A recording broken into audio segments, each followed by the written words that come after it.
A group of young people from the National Youth Service Program had just completed their year of service in a small, remote village. Excitedly, they boarded a bus bound for their homes. But what began as a journey full of hope ended in tragedy, all because of one fatal mistake. In that village they had lived and worked at the local high school. The young people were cheerful, filling the place with laughter and camaraderie. However, over time, their curiosity led them beyond the classrooms. One sunny afternoon, while walking along the dusty streets of the village, they arrived at the king's palace. Its tall gates and carved statues impressed them, but what truly captured their attention was a golden crown displayed inside. Its brilliance was dazzling, as if the sun itself had been trapped on its surface. "Is it real gold?" murmured Fola, the most ambitious of them all, his eyes shining with greed. "Do you know how much this would be worth in the city?" he added, while his companions exchanged glances. Ope, a cautious and wise young woman, shook her head. "Don't even think about it. I've heard stories about this crown. They say it's protected by spirits, and whoever steals it doesn't live to tell the tale." But Fola laughed, dismissing the warnings. "Spirits? They're just stories. This crown is our ticket to wealth." Some of the youths, like Tay and Cunnel, felt tempted, but others, led by Ope, insisted that it was a mistake to challenge the village's traditions. The night before leaving the village, while the others packed their bags, Fola decided to act. In the darkness of the night, accompanied by Tay and Cunnel, he snuck into the palace. "It's even more beautiful up close," murmured Tay, his voice trembling with excitement. "Let's do this quickly," whispered Fola, grabbing the crown and hiding it in a black bag. When they returned, Ope saw the bag and immediately knew what they had done. "I can't believe this," she said, her face pale. "Return it now. You don't know what you've unleashed. Return it." Fola replied with an arrogant smile. The only mistake here would be not seizing this opportunity. The next morning, the group of young people boarded the bus that would take them back home. The atmosphere was a mix of emotions: joy for having completed their service, nostalgia for the memories of the village, and an unsettling tension that no one could explain. The villagers bid them farewell with wide smiles and raised hands. "Travel safely," they shouted. But among the laughter and goodbyes, some of the older faces showed concern, as if they sensed something the others could not see. The bus began to move slowly along the dirt road. The first few hours passed uneventfully. The group laughed, sang farewell songs, and shared anecdotes about their days in the village. But as the sun rose higher in the sky, something changed. Suddenly, the engine made a strange noise, a metallic clanking that made everyone look toward the front. "What was that?" Tay asked from his seat. The driver muttered something under his breath and kept driving, but the bus began to vibrate slightly. Minutes later, the vehicle came to an abrupt halt with a screeching sound. The driver got out, cursing under his breath, and opened the hood. "It's the engine," he said, his face sweaty, fumbling with the wires. Nearly 2 hours passed under the scorching heat as the young people tried to stay optimistic, some joking and others praying silently. Finally, the driver managed to restart the engine. "Let's go," he announced with a smile. The passengers cheered as the bus got back on the road, but the relief was short-lived. Just a few kilometers ahead, a loud bang sounded like a gunshot, causing the bus to swerve violently. "The tire! It's blown out!" Cunnel shouted, peering out the window. The driver, visibly frustrated, stopped the vehicle again and hurriedly got out to change the tire. The sun continued to beat down on the young people as they waited, restless and uneasy. Some began murmuring about the stories of protective spirits they had heard in the village. "This isn't normal," Ope said, clutching her hands in her lap. "Something's not right." The tire was replaced, and the bus started once more. But this time the atmosphere inside the vehicle was tense. The once lively youths were now silent, staring out the windows with uneasy expressions. Only Fola seemed relaxed, wearing a smile as he kept the black bag securely tucked beneath his seat. And then it happened. The bus began to gain speed. The driver stomped on the brakes, but the vehicle didn't respond. "The brakes aren't working," He shouted desperately as he maneuvered to avoid potholes and the edges of the road. Screams filled the air. "Hold on tight," the driver yelled, but his warning was drowned out by the shrieks of panic. The bus spiraled out of control, zigzagging down the narrow road.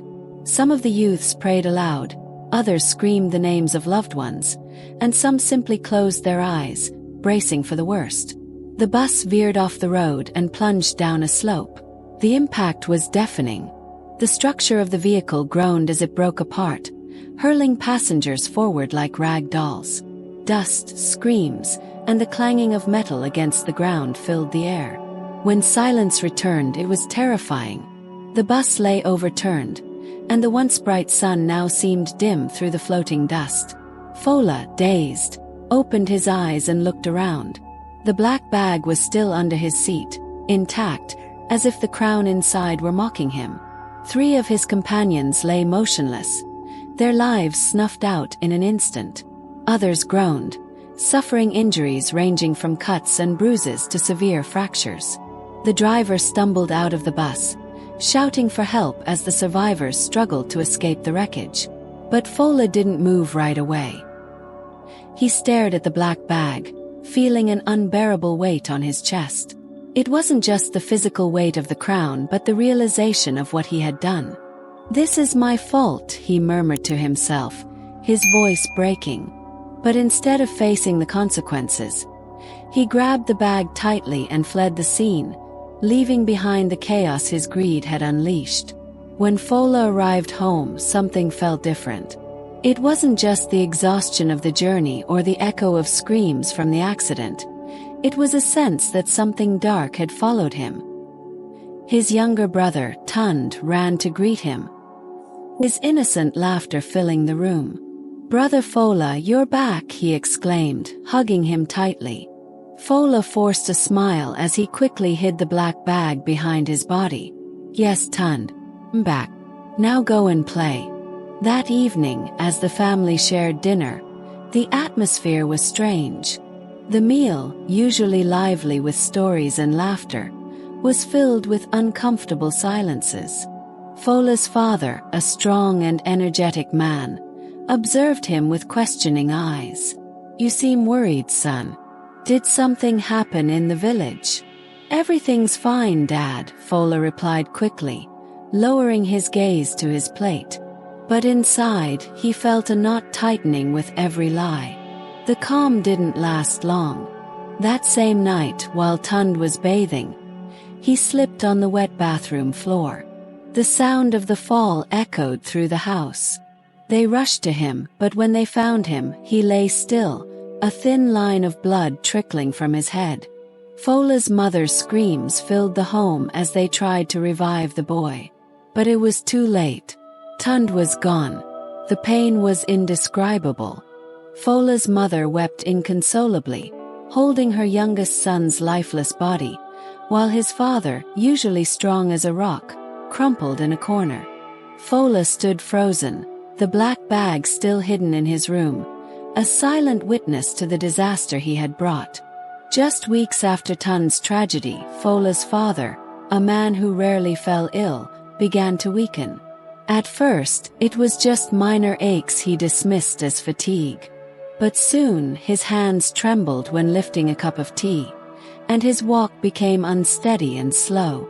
One morning, as he tried to stand, his body simply gave out. He collapsed to the ground, unable to move. Alarmed, the family called a doctor, but the tests found no clear cause.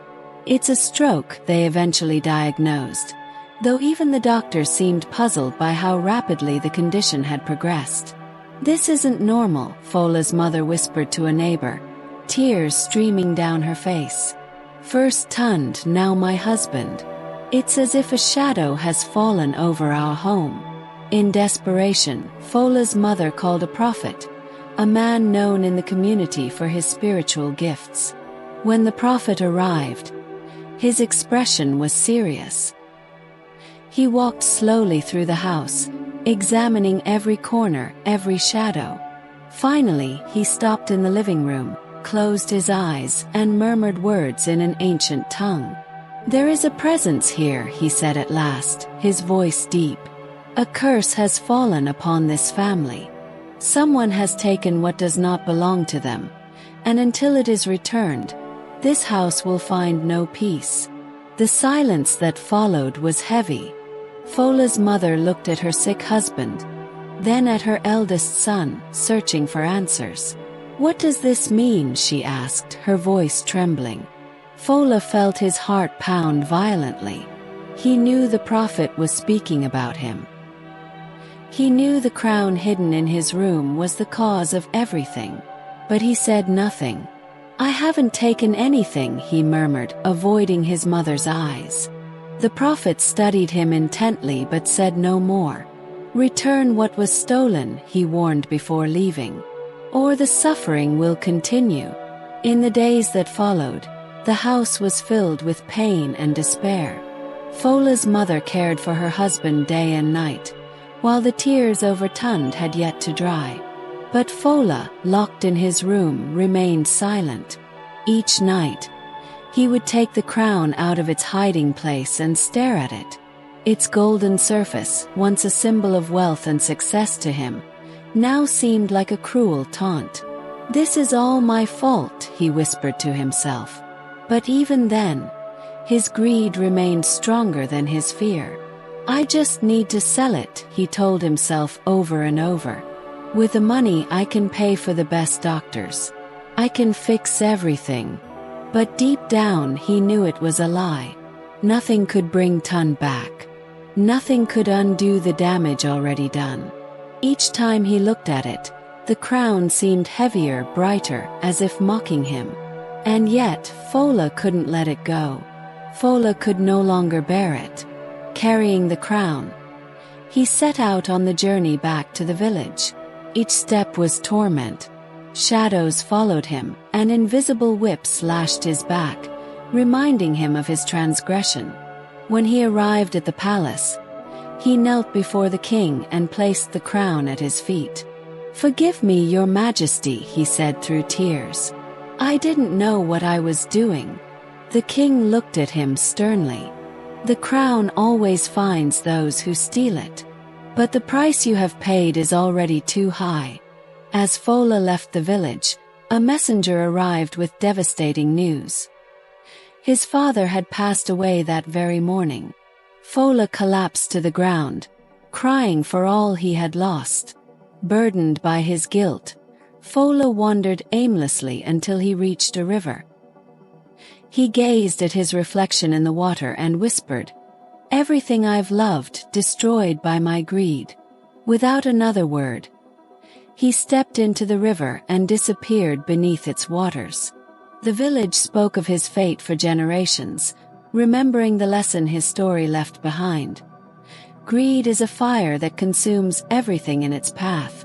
It spares neither the thief, nor their family, nor their future. If this story moved you, share this video so others can learn from this lesson. Leave your comments below and subscribe for more stories like this. See you in the next one.